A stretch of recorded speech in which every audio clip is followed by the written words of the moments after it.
Hello, everyone. My name is Nazarena Hauser. I am currently president of the Broward County Hispanic Bar Association. My name is Mario Lopez, and I thought you were going to say more than that. All right. Second take. Start over? My name is Mario Lopez. Take two. Take two. It's going to be a long afternoon. Oh. Okay. Start again. Hello, everyone. My name is Nazarena Hauser. I am currently president of the Broward County Hispanic Bar Association. My name is Mario Lopez, and I'm the chairman of the Hispanic Lawyers Committee for the Broward County Bar Association. And today we have the pleasure of interviewing Judge Frank Ledee. Every year we host our Florida Jurist event where each county throughout the state of Florida, many of our sister organizations, we all get together and we select one judge to recognize in each county. And this year, for our third annual Florida Jurist event, we are recognizing Judge Frank Ledee. Judge Ledee, we are honored to have you here with us. Thank you for your time and being interviewed. It's truly, Ms. Hauser, Mr. Lopez, it is my pleasure. It's my privilege to be with you all. It's great to see you all. I haven't seen you in a while, and it's just great to see your smiling faces. That's fantastic. Thank you, Judge. Thank you, Judge. So as part of this interview, we're going to be asking you a series of questions, some about your background, some will be a little fun. Feel free to share as much as you would like. And I'll go ahead and get started. I want to have our audience know a little bit about you. So if you can give us a little bit of background information. I know you have a very interesting and unique background. So if you could tell us a little bit about your diverse background and a little bit about your upbringing. I'd be happy to do so. So I was born in Puerto Rico, and I lived in St. Barthélemy and in St. Martin. I grew up in St. Bart's. And I think that overall, and I have to confirm this, but I think I am the only judge in the entire country that comes from St. Bart's. That's interesting. Of course, we only have 7,000 people in the islands, so that's probably why. But and the thing is that I grew up. My grandmother was from Puerto Rico. I still have a lot of family in Puerto Rico. I have family in St. Bart's and in St. Martin and here. And it's I mean, until I was about 9 years old, my parents lived in St. Martin, and I was living with my grandparents in St. Bart's. And my grandfather and my father formed a local airline in St. Bart's. So I would go every morning to school in St. Bart's. I would fly from St. Martin to St. Bart's on the first flight, and then fly back in the afternoon to St. Martin. So I've spent probably more time in the luggage compartment of a small airplane, in side seats of a small airplane, and everything else. I think I had about 2,000 hours that I flew back and forth every day for about almost 3 years. Wow. And Judge, we have to tell people, as part of your background, I think you speak a couple different languages, right? I do. I speak 5 languages, and I speak basically French, Spanish, Creole, Patois, and my broken English. Oh, wow. That's amazing. Judge, in alignment with the topic of your background, tell us about any challenges you faced growing up and what perspectives you gained as a result of that.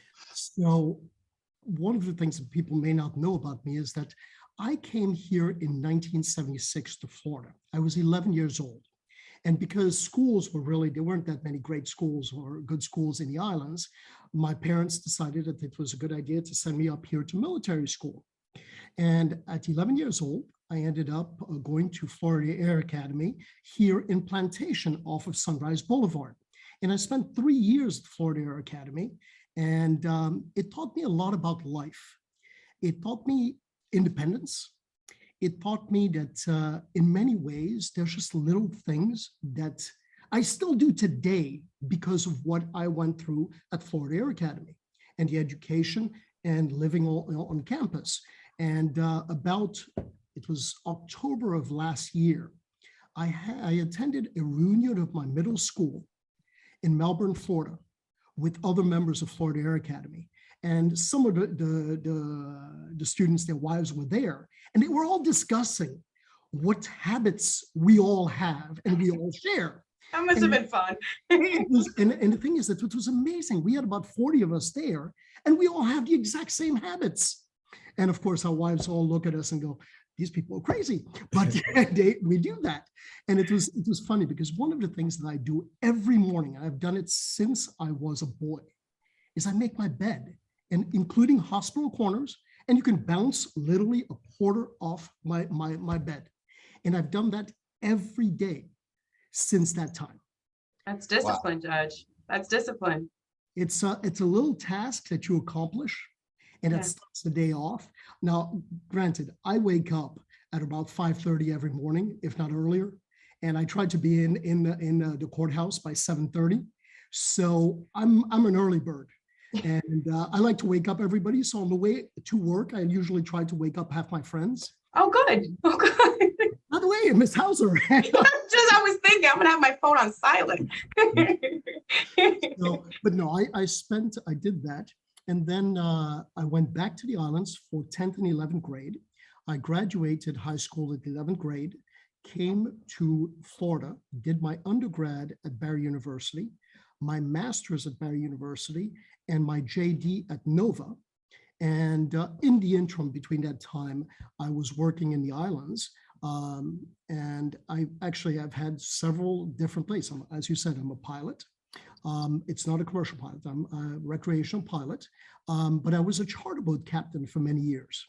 That's right. During the summer, and I had a great time being a charter boat captain. I chartered between 50 and 60-foot catamarans, all the way down to the Grenadines and back, and we had a blast. And then I came up here. When I finished my JD, I applied to go to the state attorney's office in Miami-Dade County. And I basically, once that was done, I spent 24 and a half years with them until I was appointed to serve in Broward County as a circuit court judge.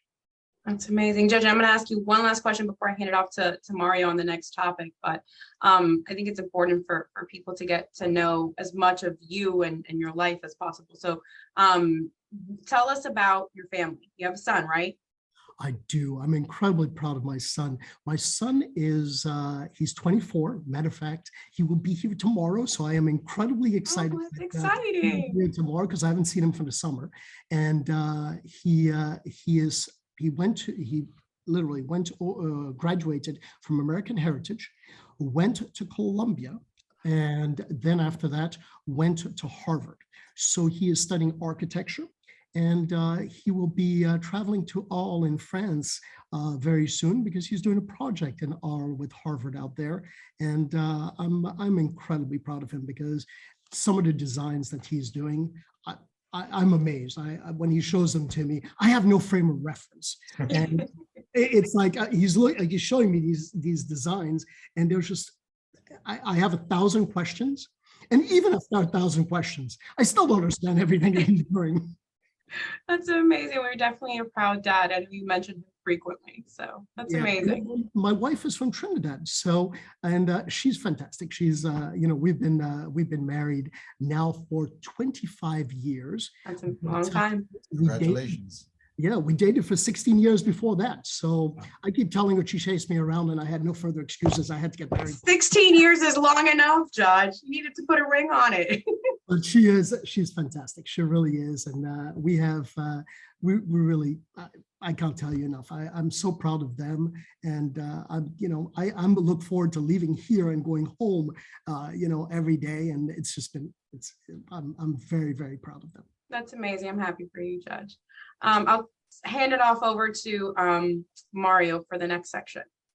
I just wanted to, before we move on to the next section, ask you as a Hispanic judge that has been here since 1976, you said, right? Yes. How have you seen our Hispanic diversity or just cultural diversity change from when you got here to now? So I'll give you an example, okay?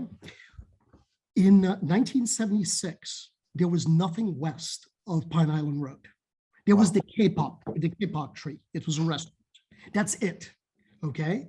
And it's interesting because I don't consider myself a Hispanic judge. I consider myself a judge of Hispanic descent. Okay. The reason I say that is that a lot of people think about cultural diversity, And I look at it as diversity of experience and life experiences, because what I bring to the table is I speak the multiple languages. So what I try to do inside a courtroom is I try to create an environment where people can resolve their cases. And at the same time, to make them comfortable, because I never want to see anybody leave my courtroom and not understand what has happened. So imagine that's with English-speaking litigants. Imagine with somebody that comes into the courtroom that doesn't speak English, and how difficult it is for them to go and to navigate our legal justice system, whether in criminal or in civil. So one of the things that I try to do is I try to make sure that everyone understands why they're here and give them the opportunity within their own cultural context to resolve their issues. And because I speak the languages, I'm able to go ahead and to create that environment for them. And I mean, I had a great time when I was in the family division, because in the family division, I was able to address a lot of these issues, both in Creole, in French, in Spanish. And it was something that I had actually, we had litigants that would go downstairs to the clerk's office and go and say, I want the judge that speaks Creole, or I want the judge that speaks French. And in many ways, the litigants that came in from, you have such diversity among Spanish descendants. If you go ahead and you have Puerto Ricans inside the courtroom, you better be talking about mofongo. If you have an arroz con pollo, if you're talking about Cubans in the courtroom, you better be ready to produce cortadito. So, if you don't have that, you're going to have an issue in your courtroom. So it's the diversity of your life experiences that you bring to the table that allow you to create an environment. And many times it's an environment of compromise. And once the people are comfortable in your courtroom, you have the ability to do things that you never had before. And that's why that cultural diversity is so, so important. To answer your question, Mario, I've seen an evolution after 1992. Matter of fact, I do believe that today is the anniversary of Hurricane Andrew. Yes, it is. Oh, it's the 24th. You're absolutely right. 24th. Yes.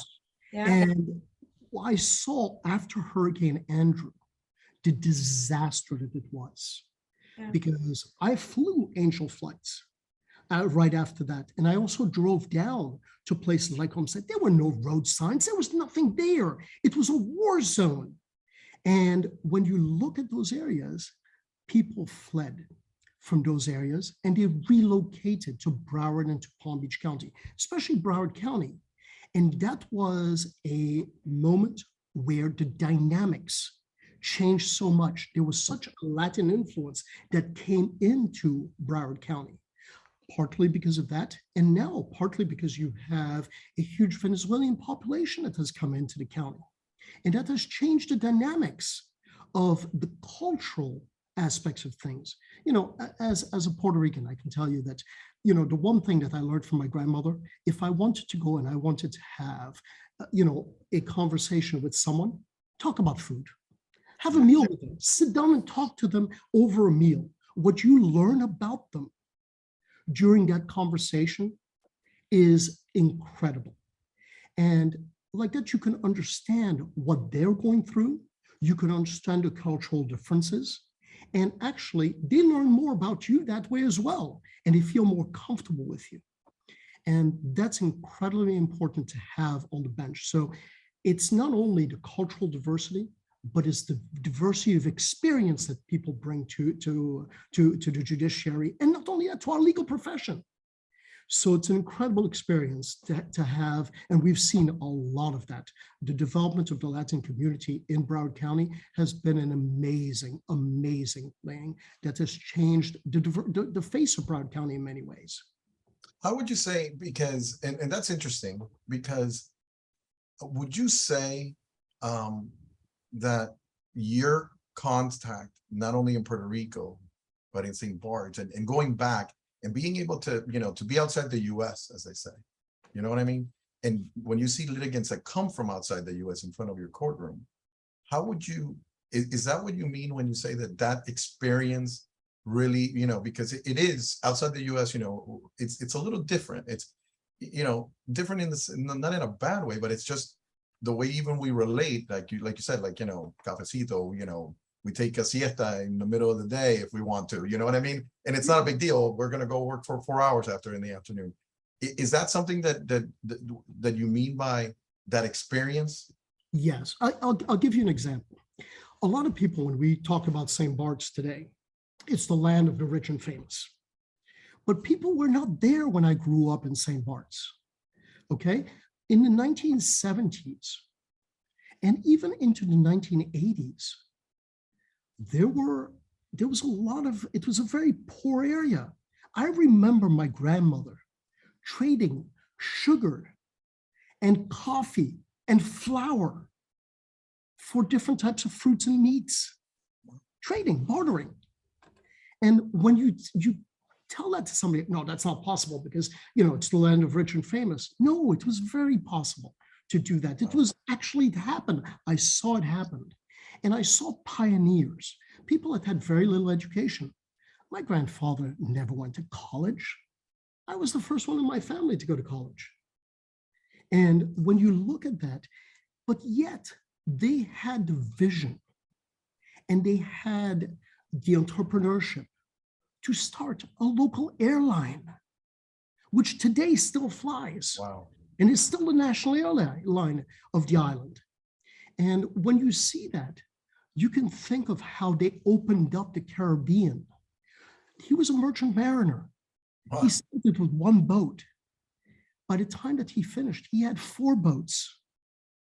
And they used to go ahead and they used to sail all the way. This was, if they had an engine on the first 3 boats, they didn't have an engine. Wow. On the last boat, they had a diesel engine. And they still had sails. And they would sail throughout the Caribbean. They would pick up cattle in Puerto Rico and Santo Domingo, bring it to St. Bart's, fatten them up on the fields, Wow. load them back up, take them to Guadeloupe to sell them in Guadeloupe. And they would then pick up literally rum, other types of things to bring back to the island. And they opened up the Caribbean that way. Those were true pioneers. And that's what, I don't think that we have that culture that way right now. We don't understand that right now. And it is incredibly important that we don't forget where we came from. And I couldn't agree with you more about that. And that's why it's so important to hear your story. Because let me ask you, it's funny you use the word pioneer, but I would use that word about you. Because when you come from your background and become a judge and are able to get to where you're at today, what would you say to young Hispanic lawyers, or as you like to say, lawyers of Hispanic heritage that are coming up, that, when they're faced with, because first of all, there's the dauntingness of, I always call the law profession, that we always think law school will be it, then the bar will be it, but then practice occurs. What would you say as we grow in our diversity in Broward, what advice would you give them, since you are a pioneer, in my humble opinion, to becoming a circuit court judge here in Broward County? Be humble. Never forget that their parents struggled and in many ways worked 2, 3 jobs to get them through college.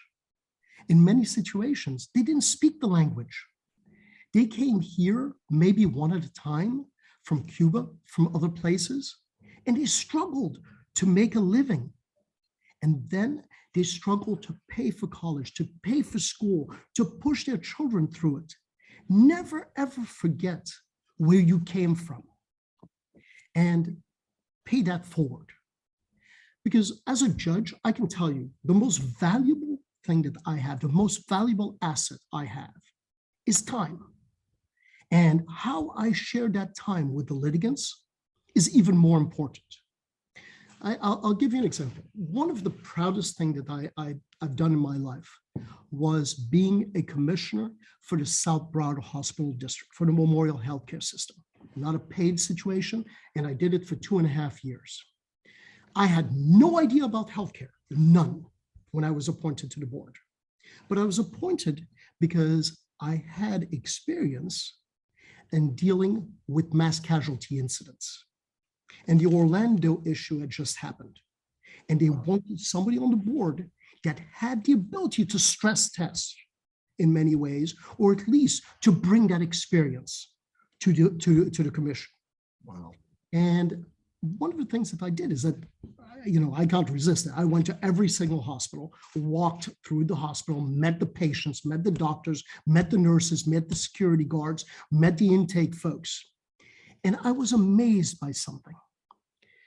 I noticed that there was a common thread among all of the hospitals and all of the staff that the patients appreciated.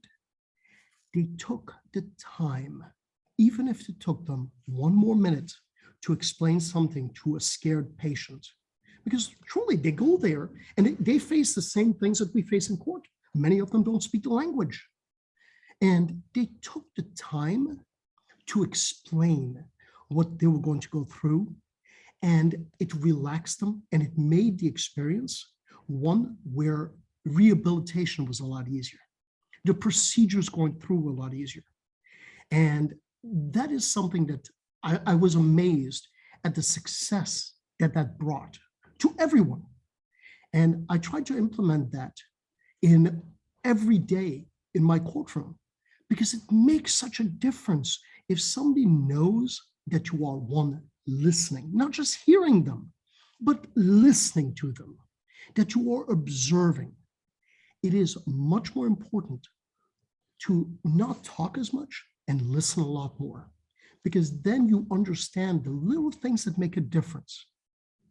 And that's something that has brought me great success in many ways.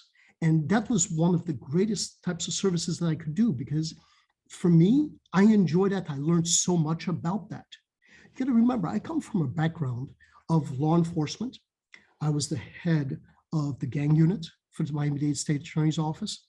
I handled terrorism cases. I handled major drug cases. And after 9/11, we worked really incredibly hard to put the units together so that they could be effective. And as the commander for a unit that had both police and prosecutors assigned to the unit, I told all my folks, I don't go to sleep until I know you're home with your families. I'll be the first one there and the last one out. And I maintained that for 25 years because they knew they could count on me.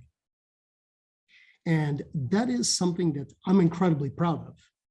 So never forget where you came from. Never, ever, ever forget. That's great advice, Your Honor. Nazarena? Judge, a few questions. So what motivated a career prosecutor to go for judge? I didn't have any real idea that I wanted to be a judge. I love what I did. I got up every morning and I went to work, and I enjoyed the work thoroughly. It wasn't until I was a commissioner for the South Broward Hospital District that our governor at the time suggested that I applied to be a judge. And I considered it. I spoke to my wife about it. I spoke to my son about it and to my family about it. And I realized that I was getting a little older. No.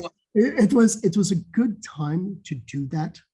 The evolution of a career spent as a prosecutor. And you got to remember, I did things very differently than many prosecutors. Any case that I prepared the defense side first, always.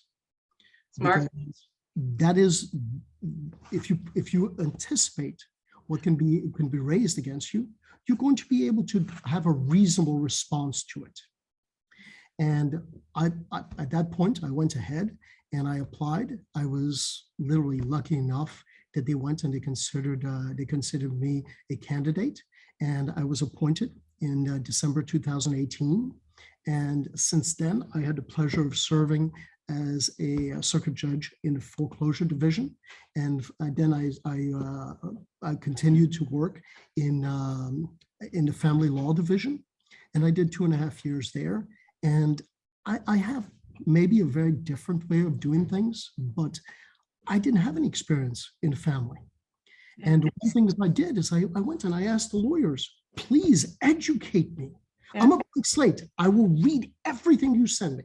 I will listen to every argument you make. And please just educate me.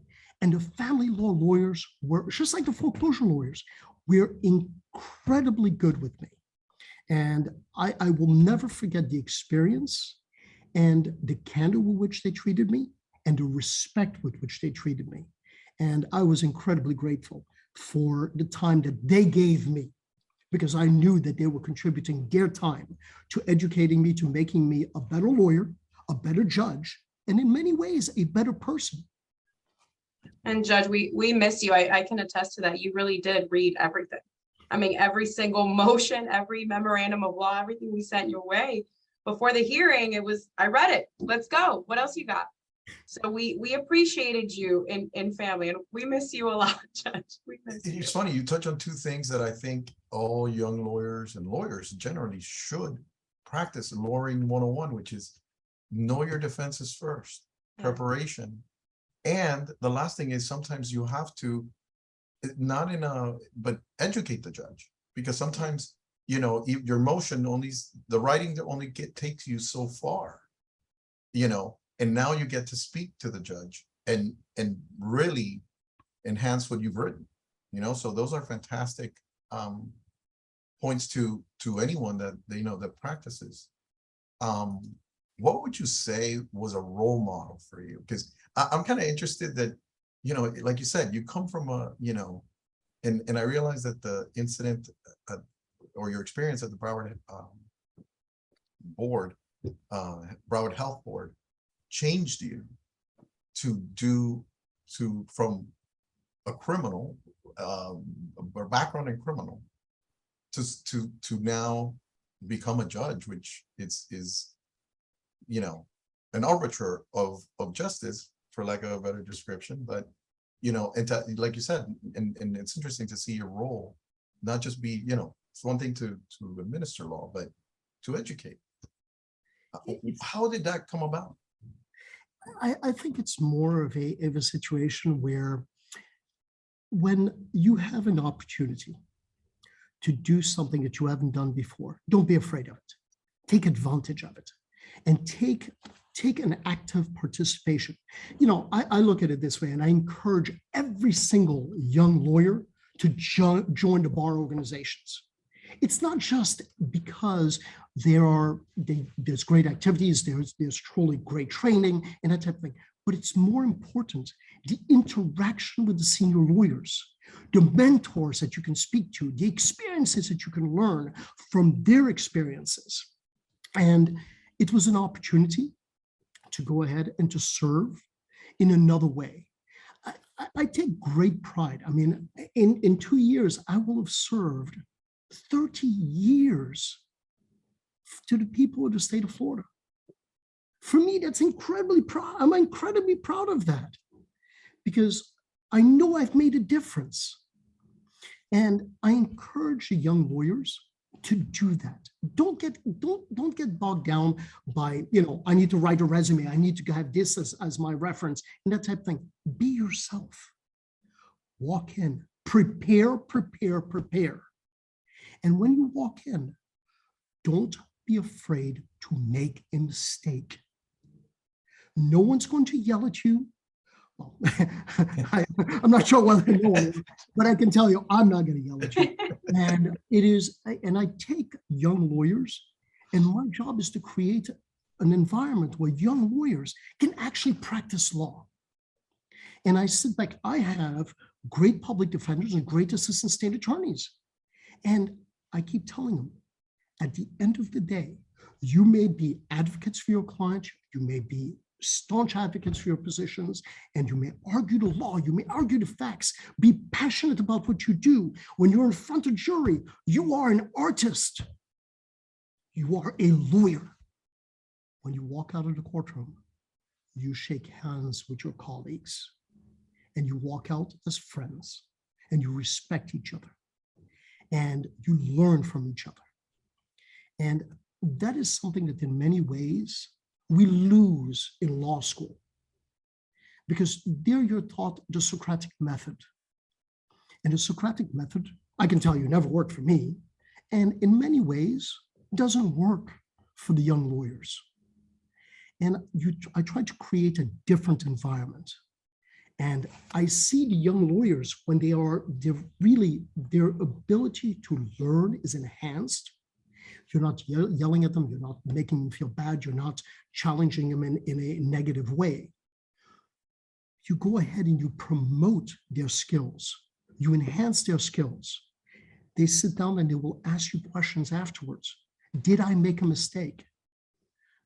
It's not about making a mistake. It's about learning from the mistake that you've made and not making it again. And I think that it's a unique opportunity for senior lawyers to do that to their mentees. And it's so important to do that. And we have such a great bar. We have such a great group of people that are a resource to the young lawyers. And I just wish young lawyers would do more of that. You know, it's funny because I couldn't agree with you more that sometimes by making the mistakes is that we learn, because, you know, it's and you're right about the Socratic method, because it's more of the, you got to be right, as opposed to, you know, in practice. And I'm very happy you said that to everyone, so they can hear that, you know, even us lawyers, you're old lawyers, you know, it's one of those things that, you know, what is it? You got to learn something new every day.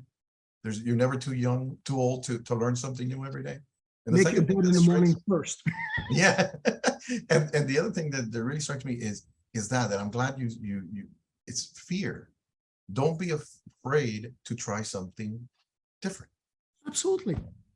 You know, and I think you epitomize that by all the things that you know, whether it's a pilot, whether is gang unit, whether it's being on a board, learning medicine, and now being a circuit court judge. I think that's amazing. And what would you, I mean, did you have any type of mentor or role model that you were like, listen, you know, besides Maverick on Top Gun, the 80s Top Gun, and I've heard the new one is great. Haven't been able to watch it, right. But and I've talked to pilots. I know that there's a lot of things in the cockpit that they do that no. You're absolutely right. There are a lot of things that they should not do. You know, it's, I think that the experiences that we have, I'll give you an example. When I was in military school, my dream was to fly jets.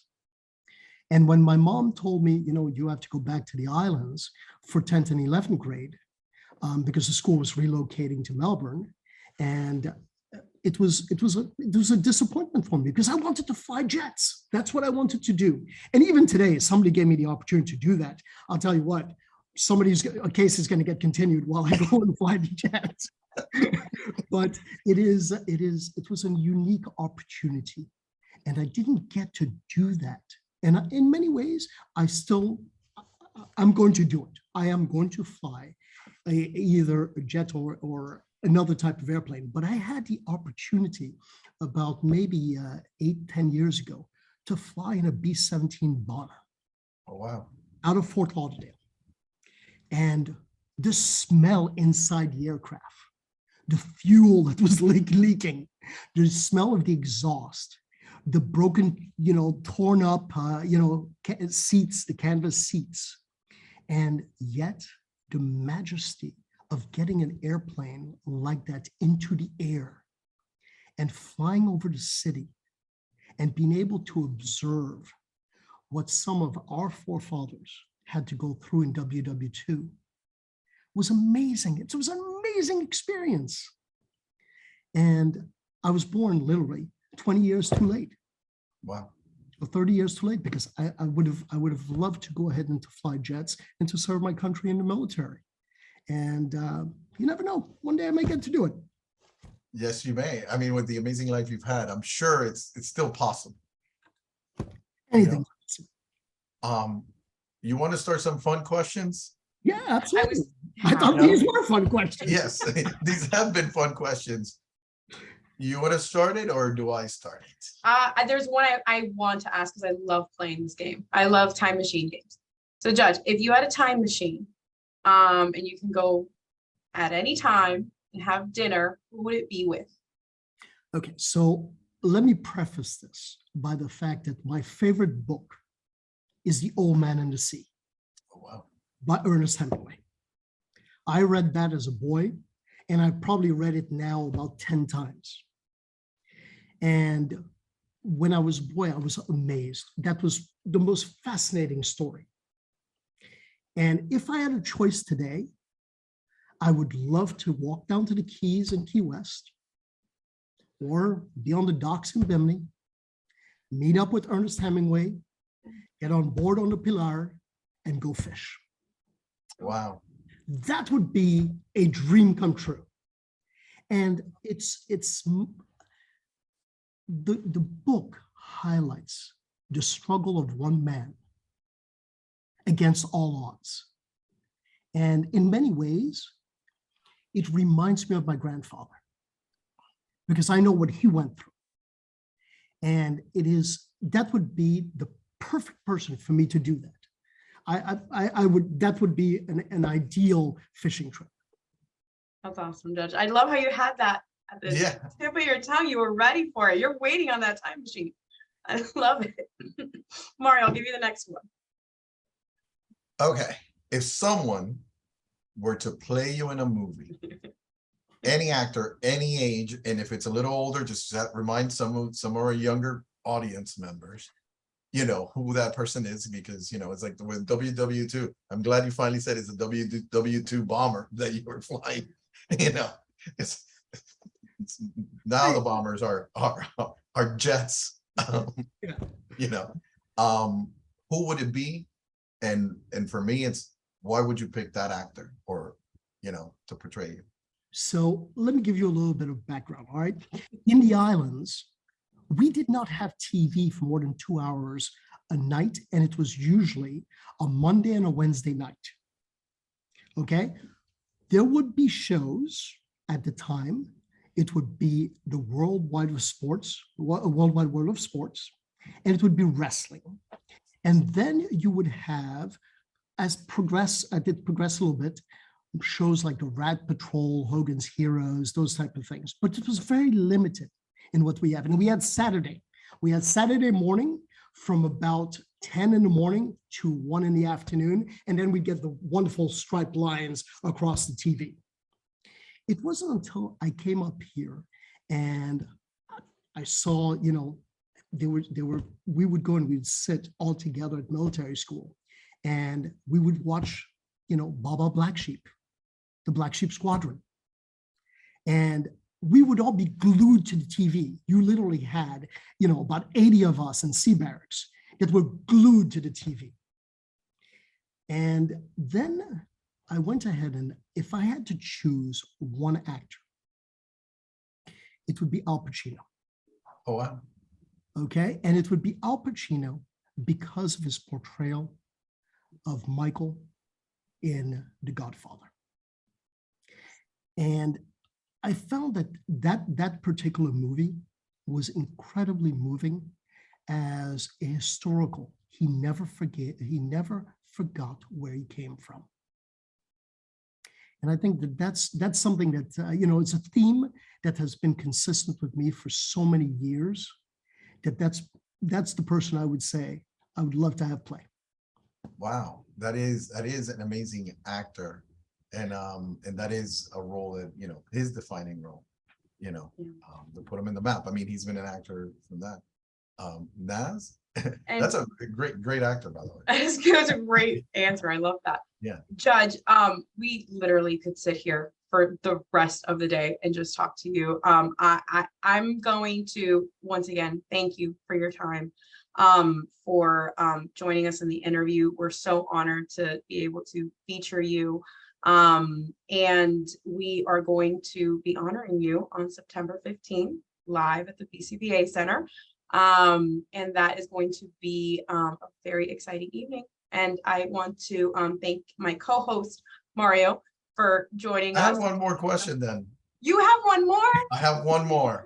That's I'm not telling in you, the we're gonna script. sit here all night. I'm going off the script, but it's a quick one. Do it, do it. You've mentioned, Your Honor, you've mentioned mofongo multiple times. Yes. Do you know how to cook mofongo? Oh, yes, I do. I know. What is your recipe for mofongo? Judge. The only way to do that is to come and I will cook it for you. We're there. Don't tempt us. Yo me Don't tempt us apunto. for the live event. I can tell you this, okay? It's funny because mofongo, I like con relleno and carne rellena, and that is traditional. And the thing that I love that is that my grandmother used to make pollo asado, and the sauce and the gravy from the pollo asado, she used to pour on top of the mofongo. Oh, wow. And it was wonderful. And I keep saying, you know, from El Yunque to El Moro, everybody loves mofongo. And you know, the thing about it is that I'm saying, why hasn't there been a song written about that since then? You know, we need to write a song about that. You know what? We're going to get Braulio to do that. Yes. Braulio's on it. To write a song about that. But no, I like that. It's funny because as I've evolved here, my wife introduced me to oxtail, and my wife is a fantastic chef. Okay, and she makes one of the best oxtails ever. That's so good. I love oxtail. You know, so yeah, the Caribbean, you're not going to get the Caribbean food out. I'm going to eat everything and anything that I can from the islands. Fantastic. And on that note, well, we made everybody hungry. Yes. You know, we appreciate you answering our questions and having an amazing life and being an amazing person and obviously an amazing judge. I will ask you one thing. The next sir. time we do this, I will interview the two of you, and we can go ahead and I will ask the questions of the two of you because the two of you are just as fascinating. I appreciate I that. definitely want to go, and I will do that. And I'm going to ask Braulio to let me do that. Okay, we're gonna Thank you, flip the Your script. I like it. I like it. Yes. But you have to bring the mofongo. Yeah, You bring the mofongo. recipe. The recipe, okay? Like Thank you, Colonel Judge. Sanders' recipe. Thank you, Your Honor. You all Thank take you. care. Thank you so much, okay? Thank you. Thanks, Thank you Judge. for your time. Bye-bye. Take care.